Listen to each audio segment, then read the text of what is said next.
Saludamos a nuestra amada audiencia que sintoniza el Centro del Buen Samaritano, Iglesia Monasterio, con su pastor y doctor Nicanor González. En este periodo de tiempo estamos presentando una apologética o defensa del Evangelio de nuestro Señor Jesucristo para las más de 40 millones de iglesias que hay en el mundo, y esperando que este mensaje resuene, porque se está guardando en YouTube. Tenemos un canal de YouTube, te pones Reverendo Nicanor González, YouTube, y te va a encontrar toda la narrativa que hemos presentado en todo este tiempo que comenzamos esta programación. Y les recuerdo a mi amada audiencia que en mí hay un teólogo, hay un psicólogo formado con 2 doctorados de psicología y de teología, y que estamos en el conocimiento de 2 áreas que son las más importantes de toda la filosofía y enseñanza que existe en el mundo. La teología es primero, porque la teología es el discurso de Dios, mientras que la psicología comenzó en el 1875 allá en Austria y en estos países de Europa, y la psicología es el estudio del alma, donde se asientan los sentimientos y las emociones. Y a nivel profesional yo lo estudié los 2, y en mí está esa combinación y esa integración. Y como le dije, la teología es mayor, es superior a la psicología, a toda la guía que se ha levantado a través de los años dentro del conocer de la humanidad. Sin embargo, Dios ha permitido otro esquema filosófico de ayuda humana para que nosotros nos conozcamos y seamos mejores personas para nosotros mismos, para las personas que se relacionan con nosotros y para todo el mundo que está alrededor de nosotros. Y que no debe despreciarse en ningún momento ninguna clase de conocimiento que existe en el universo, en el mundo. Que todo lo contrario. Si Daniel 12:4 dice que la ciencia se aumentará, y fue algo profético, y eso es lo que estamos viendo. Por ejemplo, un día de descubrimiento de nuestros días son como 100 años del tiempo pasado.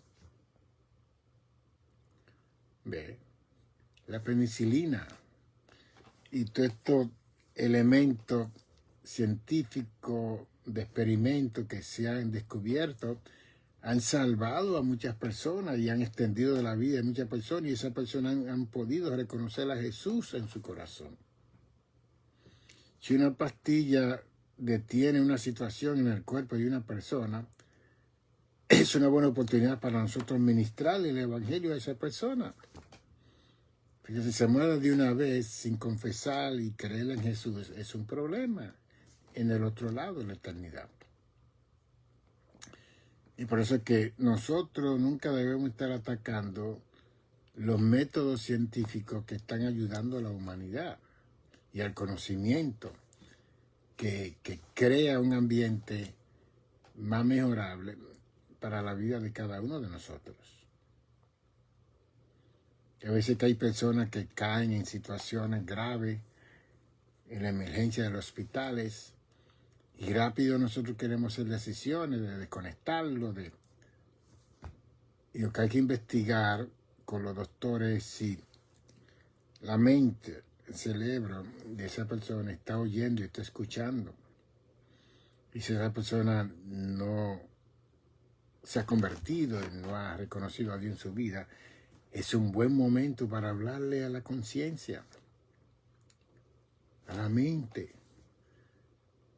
Y aunque esté en la condición que esté, si está oyendo, se le puede hablar que cierre los ojos, que palpabee, que trate de mover un pie, una mano, algo, indicando que está recibiendo la enseñanza del Evangelio para que se salve antes de tiempo. ¿Ve? Así que no tenemos que atacar a nada que nos da conocimiento para preservar la vida humana aquí en esta tierra. Una, y que cuando vienen esos momentos difíciles de crisis, que Dios le da la oportunidad a esa persona para estar un poquito más de tiempo aquí, y que nosotros usemos ese tiempo para mejorar la relación de esa persona con su Creador Dios.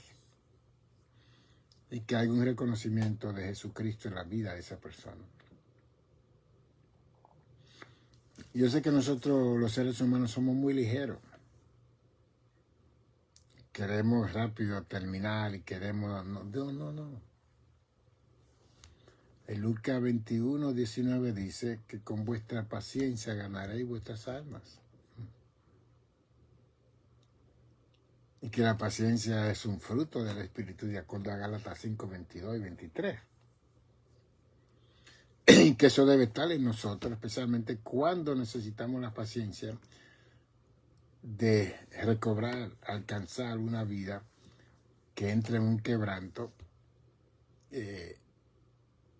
y que nosotros tenemos que consultar con los doctores, que aunque la persona esté en una situación, los doctores saben más o menos si el cerebro, la mente de esa persona está escuchando. A una persona que está en coma. Pueden estar escuchando, pero están en coma, no pueden funcionar de ninguna forma posible. Pero sí, las palabras que se le hablan a la mente, y Dios está ahí, porque Dios está también interesado en que esa vida se salve y que no se muera sin salvación.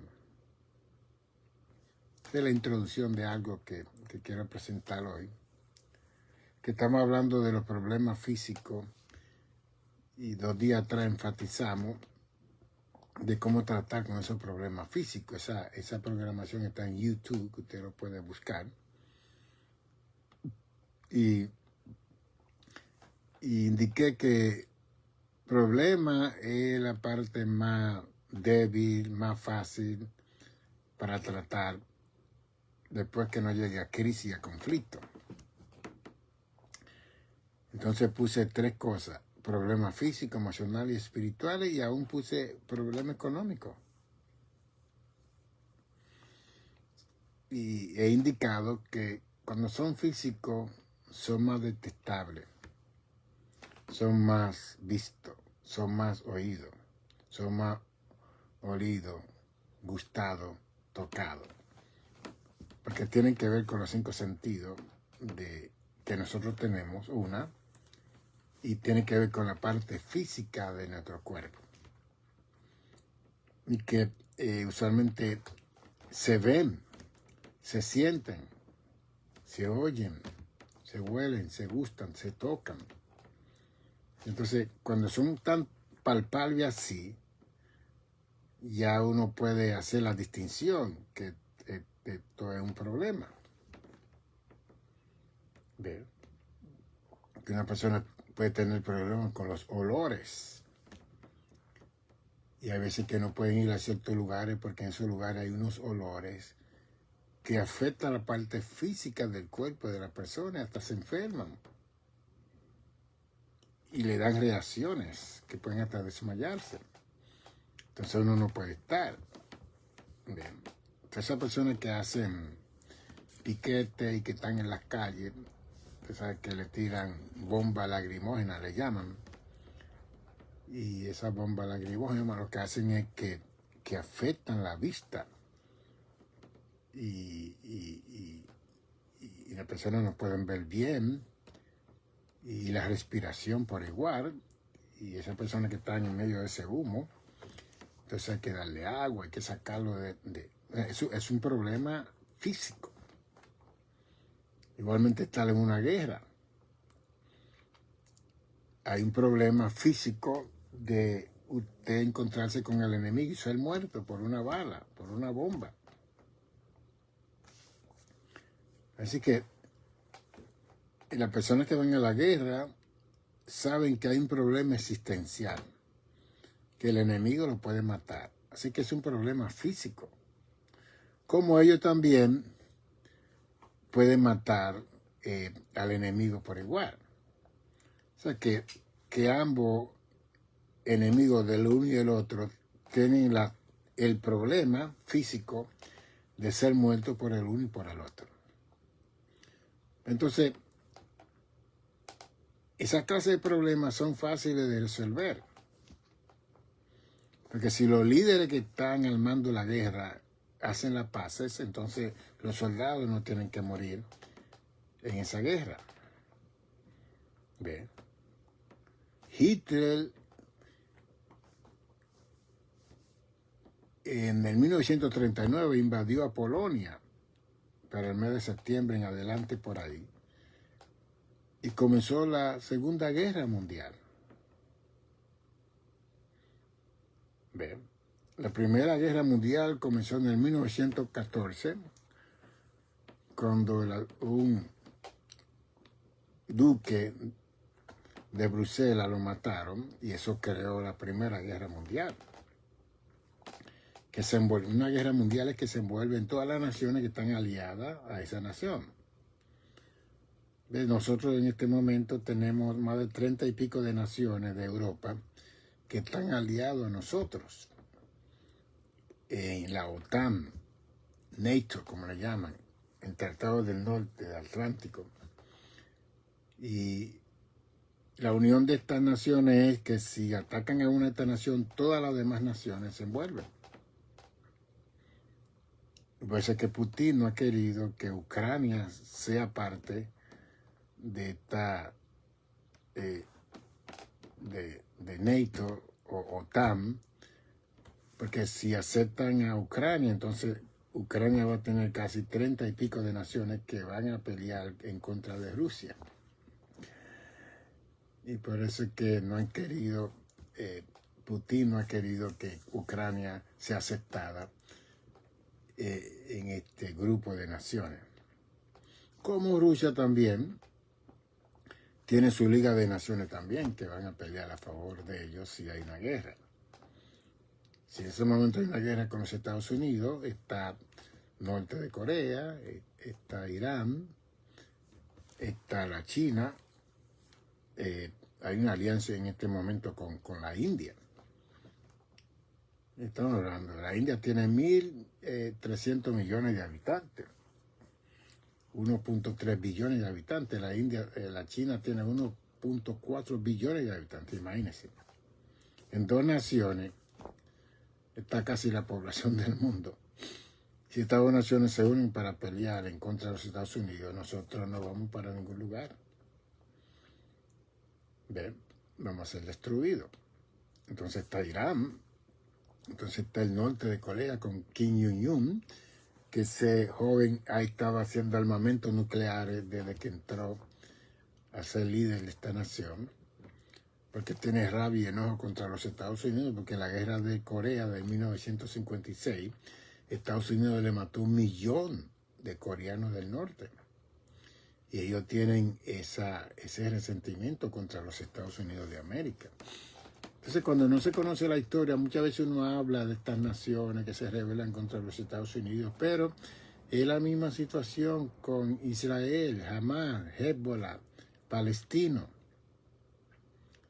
Mientras Israel siga matando a los palestinos y a toda esta guerrilla que hay en esa área, y mientras Hamas y Hezbollah y los palestinos maten a los judíos, esto no se va a acabar. Porque en este momento vemos que toda la Gaza, esta ciudad que está fronteriza al mar Mediterráneo, se ha quedado devastada completamente. Entonces están los niños pasando hambre, pero esos niños van a crecer. ¿Qué usted cree que va a suceder? Ellos van a crecer, pero van a crecer odiando a los judíos, queriendo vengarse en contra de los judíos que le mataron a su mamá, a su papá, destruyeron su casa. Entonces aquí están las Naciones Unidas, que ya cumplieron 80 años de existencia, y estaban celebrando, tratando de esta Liga de Naciones hacer las paces con los palestinos y los judíos. Y la cosa no es tan fácil como la gente cree. Porque este mundo árabe ha estado siempre en contra del pueblo judío.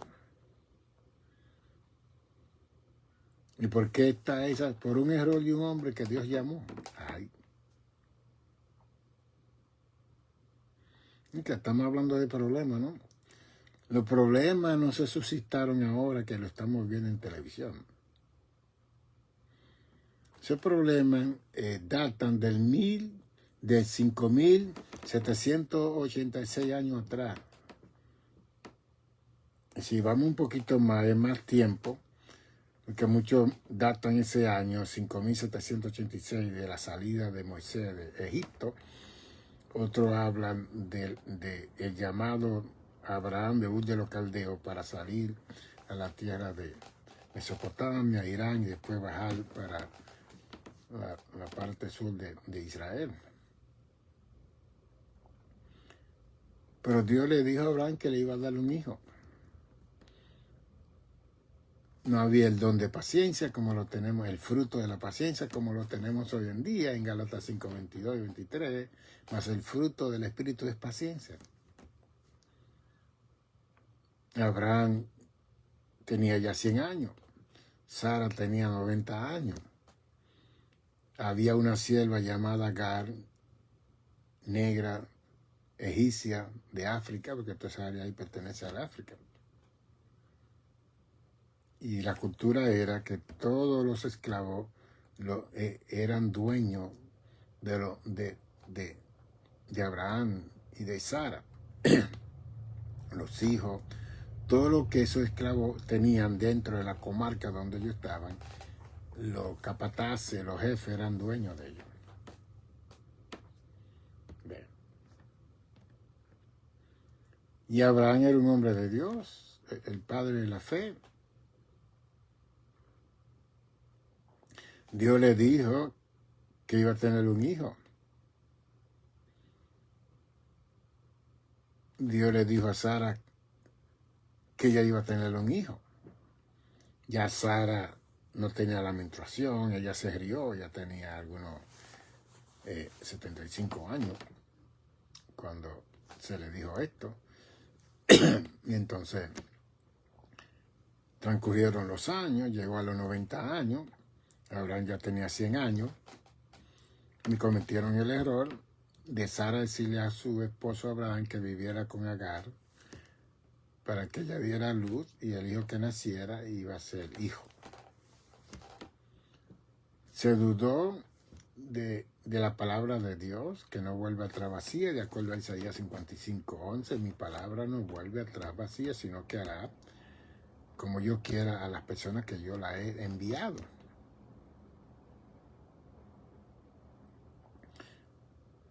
Nació Ismael, que fue el primer hijo de Abraham.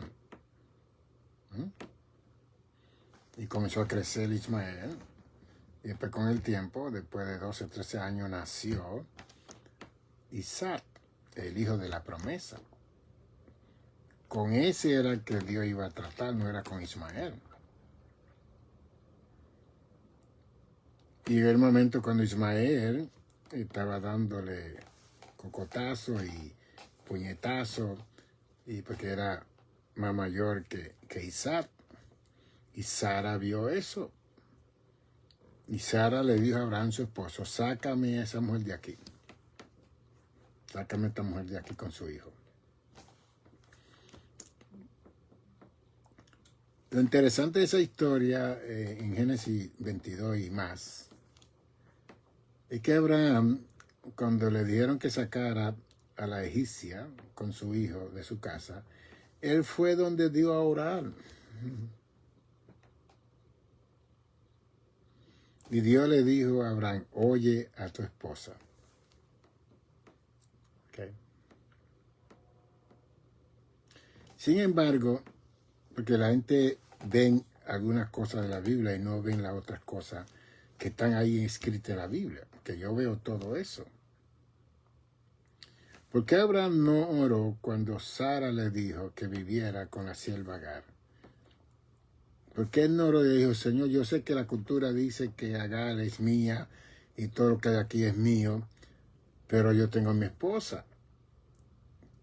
Y mi esposa me está diciendo que viva con ella porque todavía no se ha cumplido la promesa que tú me diste a mí de que yo iba a tener un hijo ya. Yo tengo tantos años ya que yo creo que no va a suceder. Él no fue donde Dios. Él hizo rápido la tienda y al tiempo estaba Agar en estado para dar la luz. Pero cuando la esposa le dice que lo saque, que la saque, entonces él va a orar a Dios. Y lo único que dijo Dios fue, oye a tu esposa. No le dijo, tú no oraste, porque Dios es tan bueno. Tú no me pediste información si era mi voluntad que tú vivieras con Agar para tener a Ismael. Tú rápido te llamó la atención la morenita, hermosa, maravillosa, más joven que tu esposa, y rápido hiciste lo que no tenías que hacer. ¿Ven?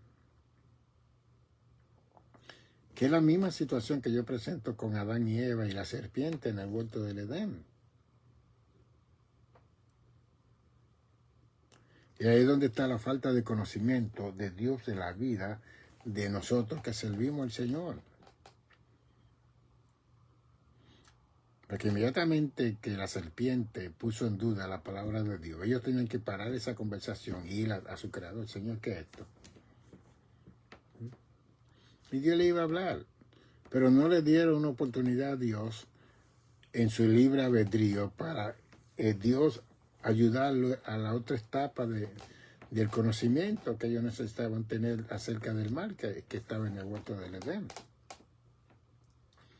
Entonces, todo eso que nosotros leemos, como dice 1 Corintios 10, son ejemplos, son modelos.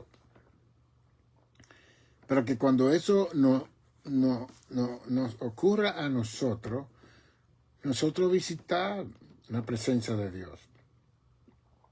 Y más con todo el conocimiento, toda la palabra y todos los 66 libros, el Evangelio de Jesucristo, todas las epístolas, todos los dones y frutos que hemos recibido, que yo no tenía nada de eso. Nosotros vamos a tener menos excusa que ellos. Donde quiera estamos oyendo la predicación de la palabra, la enseñanza de la Biblia, donde quiera. Y más en este tiempo tan moderno, todo el mundo está predicando, niños, jóvenes, damas, ancianos, todo el mundo está predicando día y noche. Pero no es que sigamos oyendo y escuchando, sino vamos a poner en práctica lo que concierne a mi vida personal acerca de Dios en mi vida y la voluntad de Dios en mi vida. Hay muchas personas que yo les digo que son almacenes, siempre andan detrás de toda la gente y gastando dinero, como esas personas que están yendo a los conciertos de todos los artistas, gastando todo su dinerito que se ganan con tanto sacrificio, y van 2 o 3 horas y supuestamente disfrutan, brincan y saltan, pero ahí se fueron un dinerito que puede ser hasta una semana de salario. Perdió 168 horas de existencia de vida esa persona, pero la gente no lo ve así. Mientras que aquel que cante, aquel que toque, aquel se hace más rico con el dinerito que yo me gano con tanto sacrificio. Es un día eso vamos a hablar de todas esas cosas para cuando hablemos de finanzas y presupuesto.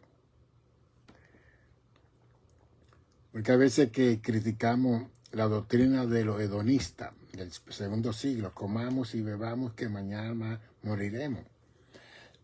Pero a veces que no la decimos, pero la practicamos. Entonces mañana viene y llegamos a una edad que no tenemos contentamiento y no tenemos finanzas, no tenemos nada. Que por lo menos mientras tengamos fuerza y podamos juntar algún dinerito para el tiempo de nuestra ancianidad, si llegamos, que podamos sobrevivir ese periodo de tiempo en paz, en tranquilidad, sin tener que estar dependiendo y pidiendo del sistema y de nadie. Pero inconscientemente practicamos la doctrina de los hedonistas. Pues vamos a fiestar, vamos a comer, vamos a disfrutar este momento, porque mañana no sabemos si vamos a estar. Pues mañana usted va a estar también. ¿Y qué usted va a hacer si mañana usted va a estar y no tiene nada? Cuando yo al doctor González amonestándole y hablándole que comience a guardar para los días malos. ¿Qué hizo José en Egipto? ¿Eh? Vaca flaca, vaca gorda, el sueño, la visión. Las vacas flacas representan 7 años de escasez en Egipto. La vaca gorda es 7 años de abundancia. Y que Dios le dio a José la capacidad de entender que el tiempo de la vaca gorda vamos a guardar por esos 7 años los graneros, el trigo, todo. ¿Ves? Entonces cuando vino la escasez de la vaca flaca, el mundo de ese entonces fue a buscar comida a Egipto. Egipto se hizo famoso por José, un judío, un joven judío que hizo la voluntad de Dios. Soñador, que fue despreciado por sus 11 hermanos, que fue vendido a Potifar, que Zuleika, la esposa de Potifar, lo tentó. Y él prefirió guardar su dignidad y servir al Señor y fue preso por no ceder a esa tentación de Zuleika, la esposa de Potifar. Y ahí en la prisión Dios le honró cuando el rey Faraón tuvo su sueño y le dijeron que había un soñador en la cárcel. Así que cuando nosotros miramos Romanos 8:28, que a los que aman a Dios todas las cosas obran para bien, todo lo que son llamados conforme al propósito de Dios. Cuando nosotros tenemos un problema,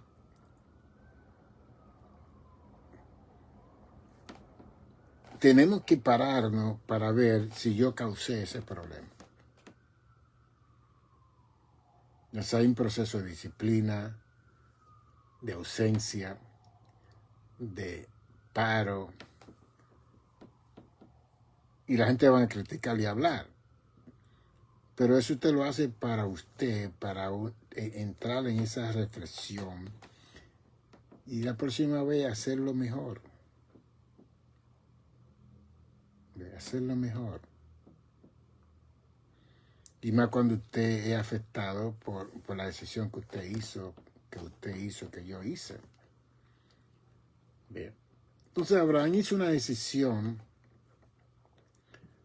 casi 6,000 años atrás, que hasta el día de hoy esa decisión ha afectado al pueblo judío. Que Dios le dijo a Abraham que le iba a dar un pueblo. Y que ese pueblo iba a estar 400 años cautivo en Egipto. Eso se lo dijo él en Génesis. En Éxodo vemos esa promesa cumpliéndose cuando Israel es cautivo por 430 años en Egipto. Pero Dios le dijo a Abraham que le iba a dar descendencia, pero de Isaac, no de Ismael.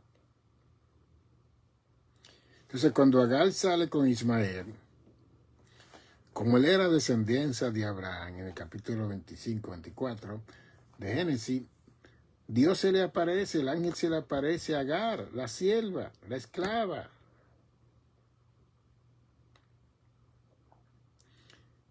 Y le dice, de él saldrán naciones y príncipes, de Ismael. y él va a regir y mandar en el desierto. Así que por Ismael ser descendiente de Abraham, que Abraham se convierte en el padre de la fe, porque todo lo que creemos sin ver, somos hijos de Abraham. Como Jesús le dijo a Tomás en Juan 20, 21, que bienaventurados los que no vieron y creyeron.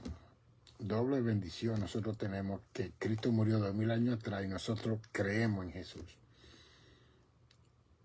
Double blessing.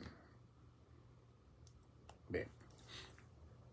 Entonces Abraham cometió ese error, fue un error, pero en Dios no hay errores, porque Dios restaura todo si la persona decide servirle a Dios y amar a Dios, porque Abraham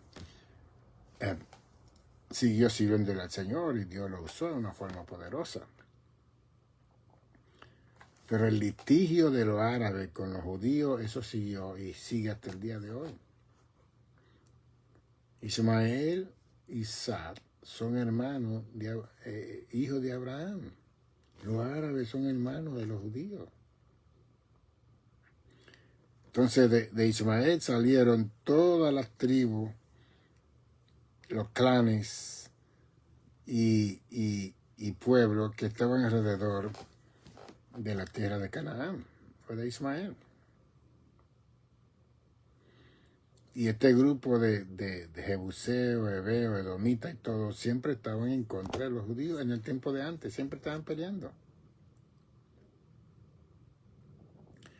Hoy en día vemos esa continua pelea, porque ahora tenemos canales, televisión, periodistas, drones, satélites en los aires que miran todo eso en tiempo actual.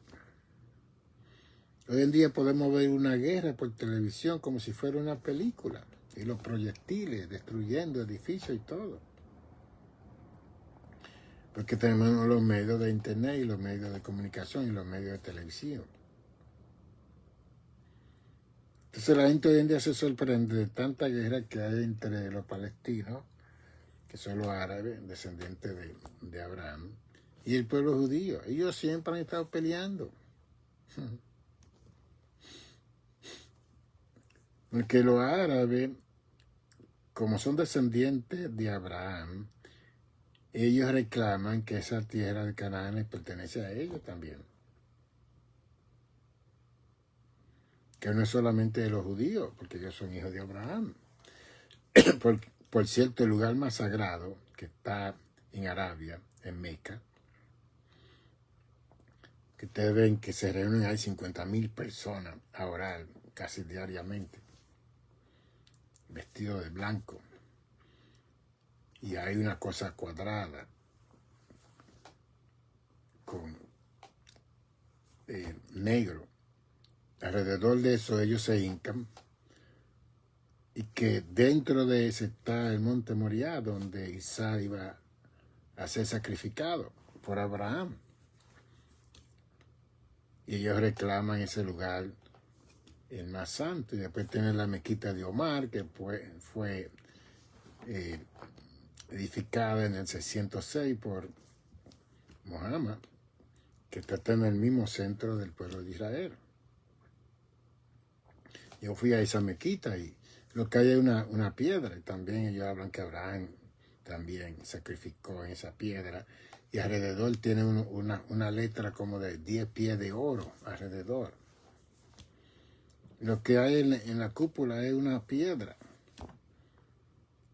y ese es el segundo lugar más sagrado del pueblo judío, del pueblo árabe. ¿Ve? Cuando Israel se hizo nación en el mayo 16 del 1948 por las Naciones Unidas, porque los profetas dijeron que ellos preguntaron, ¿nacerá una nación en un día? Dijeron los profetas.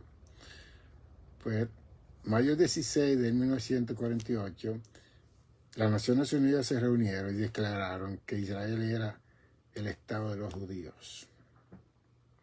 Y esa fue una lucha que comenzó en el 1890 con Teodoro Herz allá en Europa, y Y él apeló. Y ahí fue que se levantó el sionismo, de que Israel tenía una nación, que ellos no tenían que estar en Rusia, no tenían que estar en Alemania.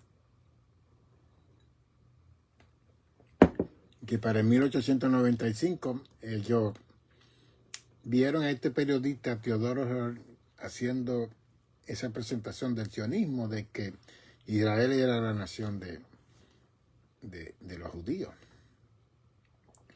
Pero los judíos estaban muy cómodos en Alemania, en Rusia y en todos esos países del mundo, mientras los árabes estaban gobernando a Israel.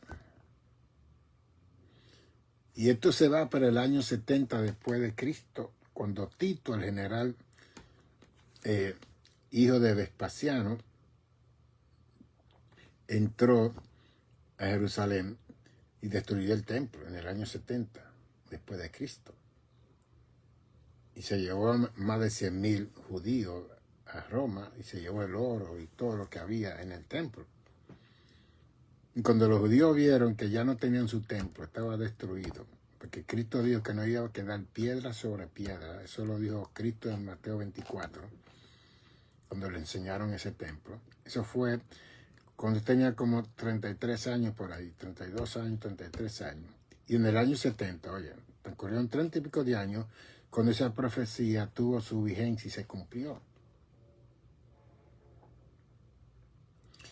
Entonces, ese templo representaba la cultura, la ideología, la idiosincrasia, los dogmas, los ritos, la liturgia, la ceremonia, la costumbre, las leyes del pueblo judío. Ahí era donde había la economía, estaba todo ahí en ese templo. Y cuando ellos se vieron sin ese templo, es como que perdieron el alma. Y ahí es donde viene la diáspora del pueblo judío después del año 70. Yo enseñé muchos años geografía bíblica en el Instituto Bíblico y por eso fui allá, fui a Roma, fui a Israel, fui a España, fui a Francia, fui a todos estos lugares para informarme más. Una clase simple me llevó a mí a informarme más y traer ficha y documentos de estos lugares.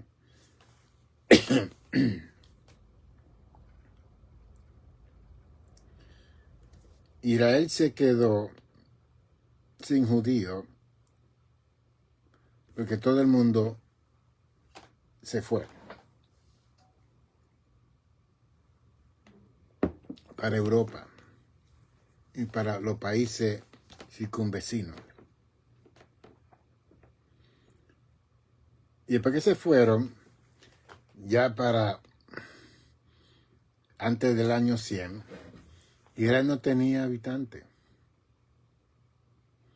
Eso mismo ocurrió para el año 587 antes de Cristo, cuando Nabucodonosor tomó el templo y lo quemó. Y se llevó un montón de gente judía para Babilonia. Que para el año 444 antes de Cristo, cuando Nehemías entró para restaurar los muros del templo y los muros de Jerusalén, solamente habían 37,000 personas en Israel. Una cosa increíble, una gente que tenía millones. Y en 51 días, Nehemías reconstruyó el templo y volvió de nuevo a su trabajo con el Tajele, que era el copero de este rey. Y vemos la actitud de los judíos, que cuando le tocan su templo, ellos no quieren estar ahí, ellos se van. En este caso, destruyeron el templo, pero entonces Nabucodonosor se lo llevó cautivo a Babilonia. Y ahí estaba Sadrach, Mesach, Abednego en la segunda diáspora, que se llevaron los más inteligentes y los más hermosos de Israel. Y Dios usó estos 4 jóvenes para poner a Nabucodonosor en su lugar. Dios, en Babilonia. Usando su propia gente en Babilonia.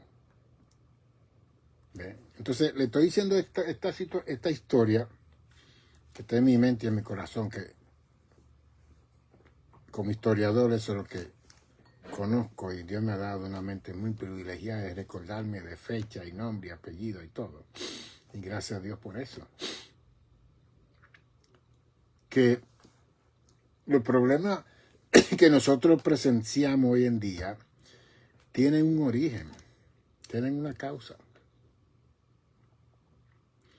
Y que muchas veces yo veo tanta gente hablando, tantas cosas que yo, wow, no he estudiado, no conoce la historia. Entonces nos vamos a ciertos bandos, creemos lo que dice fulano, sutano y perencejo, cuando esa persona que está hablando no tiene la información correcta. Y como no tiene la información correcta, va a dirigir mal al pueblo hablando. ¿Ve? Y más esta nación americana, que es la primera nación del mundo, la que más ha prosperado, la economía más grande, el armamento más grande, todo más grande. Y que esta nación no es humilde.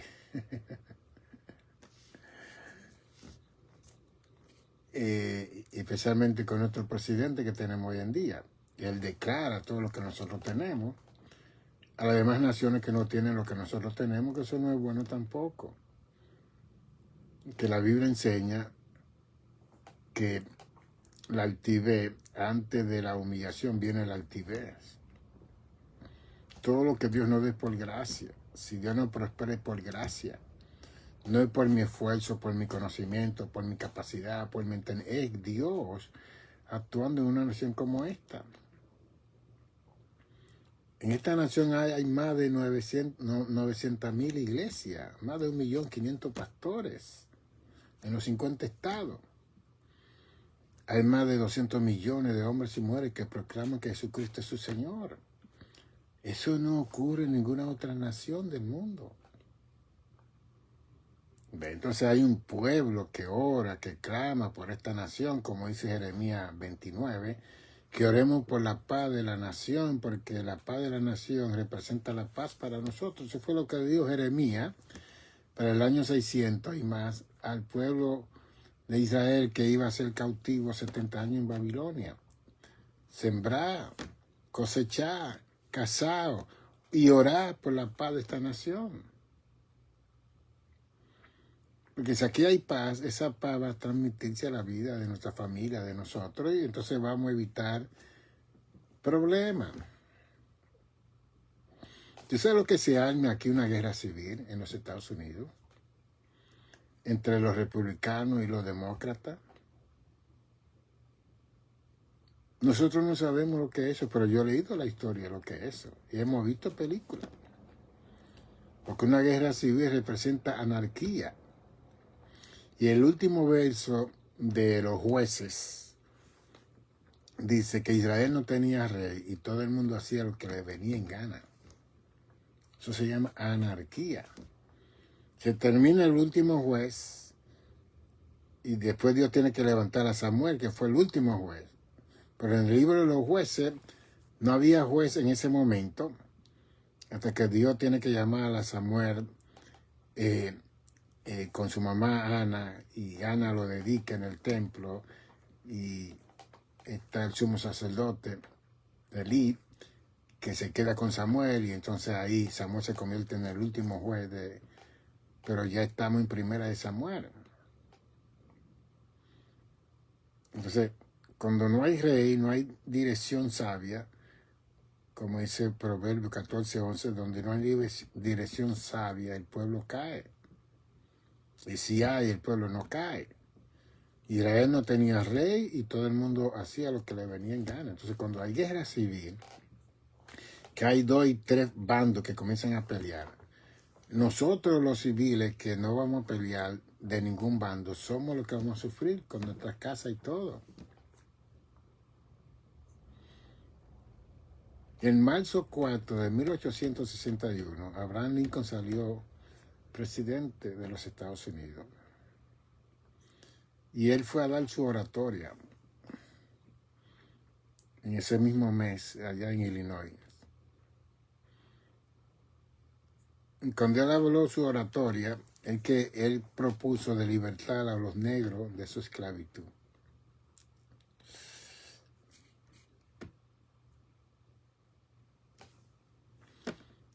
Y hubo un grupo de personas que se levantaron en contra de esa propuesta de Abraham Lincoln.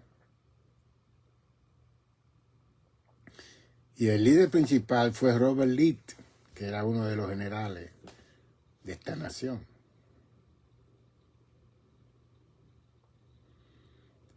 Y él reunió como 11 estados de la nación para virarse en contra del presidente Abraham Lincoln.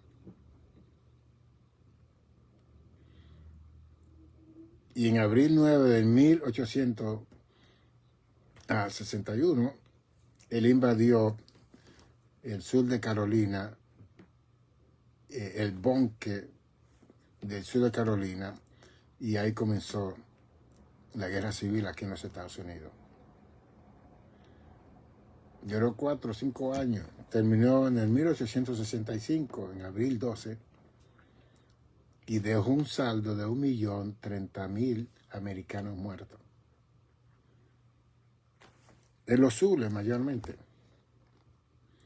Porque la historia registra que aquí en la parte norte, Nueva York y toda esta área por aquí, Connecticut, y toda esta área por aquí, había libertado a los esclavos en el 1804.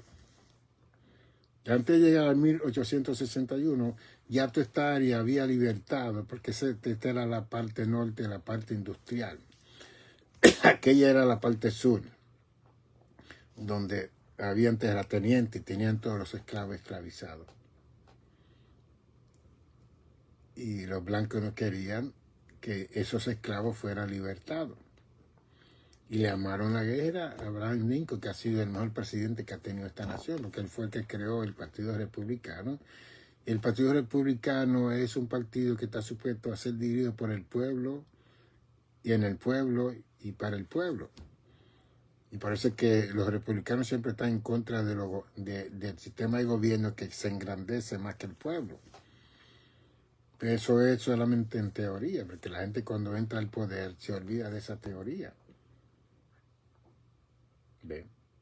Abraham Lincoln sale presidente en segundo término, y ese mismo año que salió presidente, en 1865, está en un teatro y viene uno de ellos y le da un balazo en la cabeza y lo mata. Entonces, vemos gente que está matando hoy en día como que eso no se ha repetido, señores. Nosotros morimos por predicar el evangelio, nosotros morimos por ser políticos, morimos por ser nada, morimos. Entonces cada uno de nosotros va a determinar qué va a hacer con su vida. ¿Qué problema usted quiere traerle a su vida de acuerdo a la decisión que usted haga para su vida? Entonces, la decisión que nosotros hacemos, si crea un problema, tenemos que pararnos. Mirar si ese problema tiene una solución. De seguro que tiene solución. De seguro que queremos que Dios se glorifique, que Dios nos ayude. De seguro que queremos todo eso. Pero lo que le estoy presentando es esta historia que le estoy presentando, que alguien dijo que cuando nos olvidamos del pasado, tenemos la tendencia a volver a repetirlo.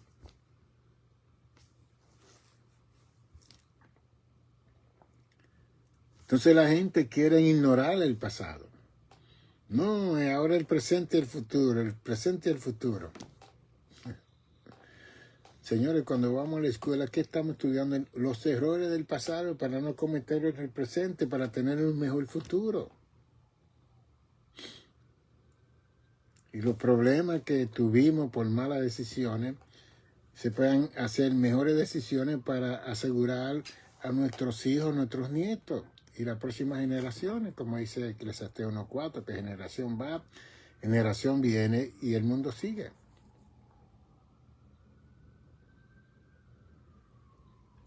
Así que hacemos decisiones hablando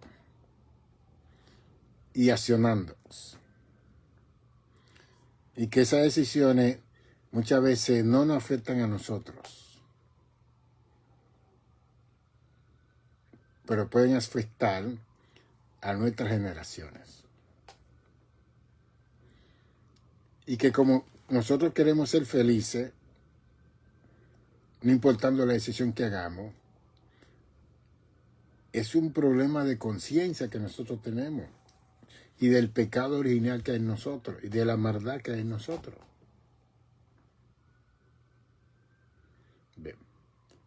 Nunca estamos pensando qué le podemos dejar a nuestros nietos, a nuestros hijos. No, yo voy a vivir mi vida, yo voy a ser feliz.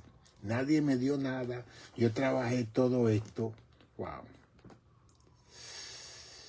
Ay.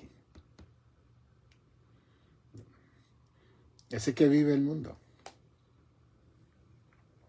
Por eso es que todos esos sistemas están encontrados, el comunismo, el socialismo, el capitalismo, que todos estos sistemas están encontrados. Y a la larga con seres humanos con problemas individuales que nos hacen hacer decisiones que nos afectan a nosotros en el presente y siguen afectando en el futuro cercano la descendencia de nosotros. Ve. Entonces, toda esa matanza que vemos, a John F. Kennedy en el 63 lo mataron, presidente de los Estados Unidos, así como hicieron con Abraham Lincoln. Su hermano Robert Kennedy, que salió para correr para presidente del Partido Demócrata en el 68, y lo mataron, lo acribillaron. Martin Luther King ese mismo año, en el 68, un hombre que trajo los derechos civiles de esta nación, lo mataron. Bien. Vemos a Kurt, Charlie Kirk, un jovencito de 31 años que quiere unir la nación, quiere hablar de esto, quiere hablar de aquello, nacionalista, patriotista. Vino otra gente que seguía su movimiento y lo mató. Y nosotros aquí sorprendidos, como que eso no ha sucedido, eso ha sucedido todo el tiempo en la historia humana. Cristo tenía 33 años y medio. Y su propio pueblo lo mandó a matar en la cruz, usando el imperio romano. Y para los romanos morir en una cruz era ser maldito. Entonces que la Biblia dice que se hizo maldición por nuestros pecados. Se hizo pecado, dice en 2 Corintios, para salvarnos a nosotros. Cargó con nuestros pecados Jesucristo. Y Cristo tenía 33 años. Charlie Kirk tenía 31 años. Y hay otra gente que ha muerto más jóvenes y más mayores. Martin Luther King tenía 39 años cuando murió, 39 años en 68.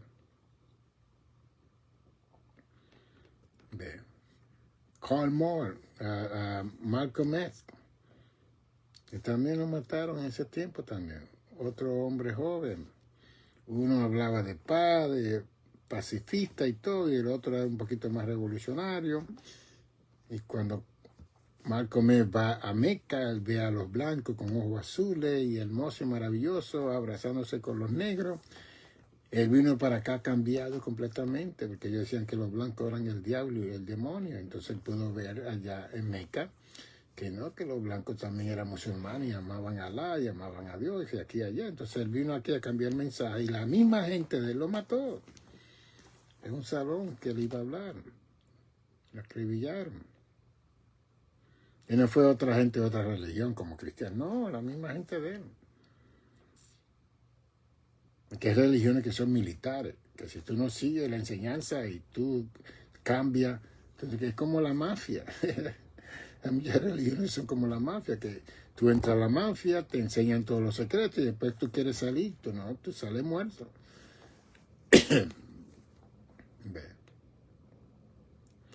Por eso lo mejor de la vida es uno predicar el evangelio. Porque como decía Pablo, que morir es ganancia. Para mí el vivir es Cristo y el morir es ganancia, en Gálatas. Entonces, si defendemos una nación, yo no sé lo que usted va a ganar. Si usted es un patriota, yo no sé lo que usted va a ganar. Si usted es un nacionalista, yo no sé lo que usted va a ganar. Pero si usted es un cristiano que sirve a Cristo, usted va a ganar la vida eterna. Usted va a entrar al cielo. Porque nosotros tenemos muchos nacionalistas, muchos patriotistas, mucha gente que difieren de usted. Entonces, si usted está en contra de los intereses de ellos, lo van a matar antes de tiempo. Bien. La única gente que estaba en contra de Cristo no era el populacho, la gente, eran los sacerdotes, los intérpretes de la ley, los fariseos, los maestros, los religiosos que no querían aceptar el evangelio de buena y paz y salvación para la humanidad. Y no quisieron aceptar eso. Yo quería mantener. Lea Mateo 23 para que usted vea lo que Cristo habló de esta gente. Y él no dijo que ellos estaban mal. Él simplemente dijo que ellos olvidaron la fe, la misericordia, la compasión, olvidaron eso. Y que le pusieron más carga a la gente que traer libertad a su corazón. Entonces Cristo viene a traer libertad. Y ellos no quieren aceptar porque estaban tan cómodos con sus responsabilidades de privilegio y de poder, de autoridad sobre la gente. Porque es un problema de Lucifer. Lucifer quería ser más grande que Dios, entonces él trajo esa idea, daña a Eva, seréis como dioses cuando comáis de este fruto. Y todo el tiempo él nos está ofreciendo ese fruto a nosotros. Come de aquí, tú verás que te va a dar riqueza, gloria. Y no importa, olvídate de honra y de honor, olvídate de eso. Toma todo esto y eso es lo que él está haciendo con tantos hombres y mujeres que están en el medio. A mí me da compasión por todos estos evangelistas y pastores que están día y noche supuestamente ganándose al mundo para Cristo y ellos perdiendo su familia, perdiendo su salud, perdiendo todo. Y creyendo que están bien. ¿Y qué es lo que dice Mateo 7 antes de terminar? Así que todo buen árbol da buenos frutos, pero el árbol malo da fruto malo. No puede el buen árbol dar malos frutos, ni el árbol malo dar fruto bueno. Y todo árbol que no da buen fruto es cortado y echado en el fuego. Así que por su fruto los conoceréis. Mateo 7, 15, 16, 17, hasta el 20. ¿Y qué dice Gálatas 5, 22 y 23? Mas el fruto del Espíritu es amor, gozo, paz, paciencia, benignidad, bondad, fe, mansedumbre y templanza. Y contra estos frutos no hay ley. Y que tú era lo que quería concluir. Si Dios te llama a la salvación casado, es para que tú estés con una mejor relación con tu esposa y tu esposo, con tus hijos. Esa es tu iglesia. No es para que le dé ejemplo al mundo y a la iglesia donde tú vas, no, es tu casa primero. Ahí es donde tú tienes que mostrar el verdadero fruto del Señor. Que tus hijos que puedan honrar, tu esposa te pueda honrar, tu esposo te pueda honrar, tus nietos te puedan honrar y puedan ver un hombre de Dios, una mujer de Dios. Eso es si tiene familia. Ahora, ser un sacerdote, que no eres casado, nada, pues tú no te debes solamente a Dios. Que una monja se debe solamente a Dios. Pero la gente que tiene familia se deben a la familia. Y tú puedes ir a salvar al mundo y predicar y todo, pero recuérdate que tú tienes una familia. Y esos son los que van a dar testimonio de ti, de tu carácter, de tu honestidad, de tu sinceridad, de tu porte, de tu prudencia, de tu paciencia, de tu gozo, de tu amor, de tu paz, de tu benignidad, de tu bondad, de tu templanza, de tu mansedumbre. Y qué lindo que la familia pueda testificar. Mi papá es un hombre de Dios, mi mamá es una mujer de Dios. Y no es un diablo, es una diabla. No, no, no, no, no. Entonces vamos a los púlpitos, a las iglesias y ministramos. ¡Wow! ¡Qué hombre! Qué. Pero ¿qué dice la familia de ti? Este libro, antes de concluir, El juego de la vida, es un libro que cada uno de ustedes lo debe tener en su casa. The Game of Life tiene casi 400 páginas. 400, ¿cuánto? Mire, y escribí aquí bastante en este libro. Con la biografía tiene 410 páginas. En este libro yo establezco que la vida tiene unos reglamentos, unos fundamentos, unas bases, unas reglas, que el que no la cumple se muere antes de tiempo. No va a vivir los años que Dios le dijo que iba a vivir aquí en la tierra. Entonces yo establezco el juego de la vida con todas las reglas que existen para nosotros a través del texto bíblico y a través de las normas de Romanos 13, de las reglas que establecen los sistemas de gobierno. Está aquí 646-755-1290. Si lo quiere mandar a buscar, llámeme 646-755-1290. Tenemos 10 libros aquí en casa y el número 11 está en Amazon.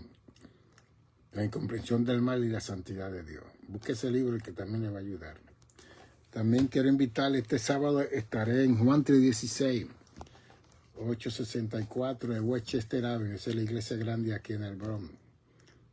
Juan 316. Estaré a las 5 de la tarde. Antes de las 5 estaré ahí. Voy a llevar todos mis libros y mi conferencia. Lo vamos a tener ahí porque así usted puede ir a ese culto de bautismo. Yo voy a estar ministrando. Vamos a hablar de Dios. Vamos a presentarle a todo ese grupo de pastores y gente que vienen de tantos lugares a bautizarse. Que Dios es Dios. Así me debe exponer la palabra delante de ese grupo de gente y a la misma vez puede adquirir mis libros y mi conferencia. 864 de Westchester Avenue, al lado de Prosper Avenue. Ponga Juan 16 en el Bronx, la grande. El pastor es Roberto López, el presbítero del Bronx.